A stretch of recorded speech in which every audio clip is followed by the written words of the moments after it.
For adults, the relentless beat of back to normal, ignoring, downplaying, and concealing both the prevalence of airborne transmission and the threat of long COVID, manifested in a series of choices. Young people lacked real choice in the matter and information about what was being chosen for us. Here's what we know about SARS-CoV-2. It is airborne, floating and lingering in the air. One infection can result in disabling damage to almost every cell in the body, from the brain and heart to the nerves and blood vessels. Every subsequent infection increases the risk of long COVID and places people who already have it in greater danger. Here's what we don't know, is what it does to reinfect children over and over and over again with no endpoint in sight from the day they are born. We are about to find out.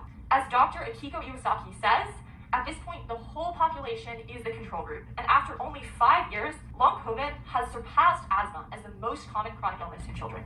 5 years. I am terrified for the children who do not or soon will not know a world without debilitating pain and exhaustion, who cannot trust their bodies to play, explore, and imagine, and who will not know the potential of their own minds unfettered by the cognitive damage from a COVID-19 infection. And I am furious on their behalf. It is neglect of the highest order to look children in the eyes and say, we knew how to protect you, and we didn't do it.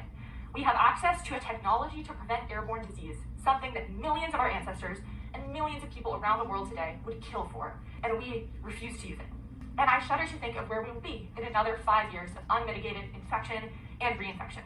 But let me say on the topic of generational memory that while I imagine no one in this room was alive in the time of Jon Snow or Ignaz Semmelweis, many of you fought the long and hard battle against indoor smoking. My only memory of that era, at almost 20 years old, is being confused as a child about the no smoking signs on planes. Who would do that? That's gross. My hope for this event and my belief in this community rest on the belief that we can and we must do that again. We can recognize filtered air as a human right as intuitively as we do filtered water. We can create clean air infrastructure that is so ubiquitous and so obviously necessary, tomorrow's children don't even know why we need it. We need the people who remember 2020, who were not, like me, 14 in 2020, to be loud about the world that we were promised at the onset of the pandemic, when we and our institutions promised each other that if we only got out of that desperate acute phase, we would do everything we could to protect our communities going forward.